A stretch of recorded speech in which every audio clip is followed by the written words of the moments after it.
Hi friends, welcome to my YouTube channel Mokshasri. పంచరామాలలో ఒకటైన ద్రాక్షారామం గురించి ఇప్పుడు మనం తెలుసుకుందాం. శ్రీ మాణిక్యాంబ సమేత భీమేశ్వర స్వామి ఇక్కడ కొలువై ఉన్నారు. క్రీస్తు శకం 892-922 మధ్యకాలంలో తూర్పు చాణక్య రాజైన చాణక్య భీముడు ఈ ఆలయాన్ని కట్టించినట్లు శాసనాలు చెబుతున్నాయి. ఈ ఆలయం 2 అంతస్తులుగా నిర్మించబడింది.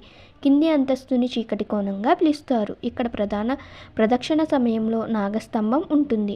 దాని ఎడమవైపు గుండా వెళ్ళి దర్శనం చేసుకుంటే సర్పదోషం, రాహుకేతు దోష నివారణ అవుతుందని నమ్మకం.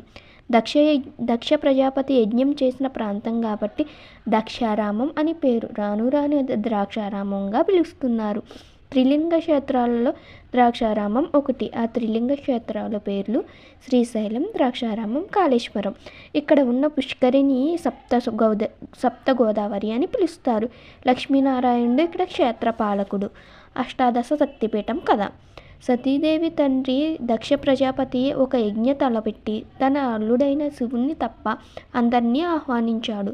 తన తండ్రి తలపెట్టిన యజ్ఞం చూడాలని కుతూహలంతో సతీదేవి దక్షవాటికకు వెళ్దామని శివుణ్ణి అడుగుతుంది. పిలువని పేరంటానికి వెళ్ళడం తనకు ఇష్టం లేదని అంటాడు శివుడు. తనకు రాకపోయినా ఒంటరిగా వెళ్ళడానికి సతీదేవి నిర్ణయించుకుంటుంది. తల్లిదండ్రులు తనని ఆదరిస్తారని వెళ్ళిన సతీదేవికి ఆదరణ కాదు కదా, అవమానం ఎదురైంది. ఆ అవమానం భరించలేక సతీదేవి అక్కడే ప్రాణత్యాగం చేసుకుంటుంది. దక్షయజ్ఞీదేవి కాలిబొట్టన వ్రేలితో నేల మీద నిప్పులు రగిలించి ఆ యోగాగ్నిలో ఆత్మాహుతి చేసుకుంటుంది. సతీ వియోగాన్ని భరించలేని పరమశివుడు జటాజుటం నుంచి వీరభద్రుణ్ణి సృష్టించి దక్షయజ్ఞాన్ని నాశనం చేయమని ఆజ్ఞాపిస్తాడు.